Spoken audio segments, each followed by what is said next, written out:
Hello बच्चों, let's see this question. Prove that a vector minus b vector dot b vector minus c vector cross c vector minus a vector is equal to 0। तो पहले इस question को solve करते हैं। की concept apply करेंगे इस क्वेश्चन में। की कंसेप्ट तो स्केलर ट्रिपल प्रोडक्ट की प्रॉपर्टी यहाँ पे लगेगी। स्केलर ट्रिपल प्रोडक्ट, तो देखिए अगर मुझे इस तरीके से दिया हुआ हो a vector b vector c vector, तो इसे मैं क्या लिख सकती हूँ, a वेक्टर क्रॉस में b vector dot c vector, ये लिख सकते हैं। ये क्या होता है, इसका मतलब क्या किया जाता है कि dot product of one of the vectors with the cross product of the remaining to. तो इस तरीके से लिख सकती हूँ। और एक प्रॉपर्टी होता है स्केलर ट्रिपल प्रोडक्ट का, अगर मैं उस प्रॉपर्टी के अकॉर्डिंग लिखूं तो the product is cyclic in nature. क्या होता है, साइक्लिक होता है। मतलब कि अगर मैं इस तरीके से लिखूं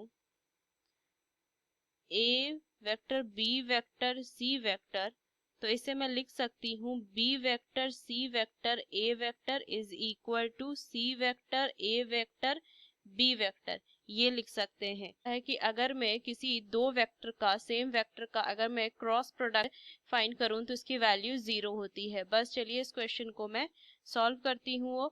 तो सबसे पहले अगर मैं लिखूं तो एलएचएस वाला पार्ट लिखेंगे, a vector minus b vector dot b vector minus c vector into c vector minus a vector, ये आया। तो चलिए बस इसको सॉल्व करते हैं। a vector minus b vector, तो a vector minus b vector dot b vector cross c vector minus of b vector cross a vector plus में c वेक्टर क्रॉस में a वेक्टर, क्योंकि हमें पता है c vector cross c vector is equal to 0 हो जाएगी। तो value यहाँ पे क्या हो जाएगी, c vector cross c vector 0 लिखेंगे। सो आगे क्वेश्चन में लिखेंगे a वेक्टर माइनस में b vector dot b vector cross c vector plus में a vector cross b vector plus में c वेक्टर क्रॉस में a वेक्टर लिख सकती हूँ। सो फर्दर सॉल्व करिए। सो a वेक्टर डॉट में b vector cross c vector, ये लिख सकती हूँ। आगे क्वेश्चन को सॉल्व करेंगे। प्लस में a vector dot a vector cross b vector plus में a vector dot c vector cross a vector minus of b vector in b vector dot a vector b vector cross c vector minus of b vector dot a vector cross b vector minus of b vector cross c vector cross a vector, ये लिख सकती हूँ मैं। Further solve करेंगे सो क्या आ जाएगी value, इसको मैं लिख सकती हूँ box of a vector b vector c vector, इस तरीके से लिख सकते हैं।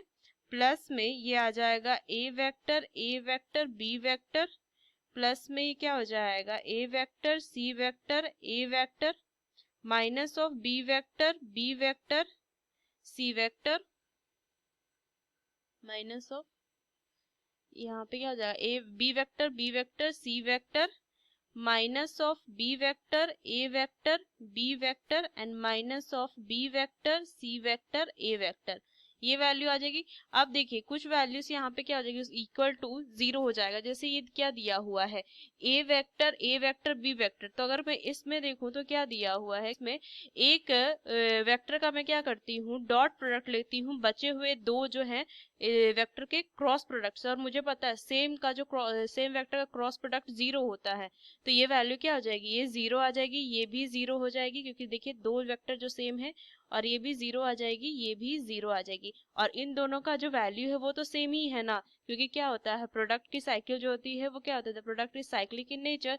सो मैं क्या लिख सकती हूँ कि वैल्यू जो सेम होगी। So a vector b vector c vector box of a vector b vector c vector minus में box of b vector c vector a vector, और इनकी वैल्यू क्या हो जाएगी, a vector b vector c vector scalar triple product of a vector b vector c vector minus में scalar triple product of a vector b vector c vector, ये लिख सकते हैं। ये इज इक्वल टू 0, जो कि RHS के equal आ गए। LHS is equal to RHS हम लिख सकते हैं और यही मुझे प्रूफ करना था, ये मुझे प्रूफ करना था।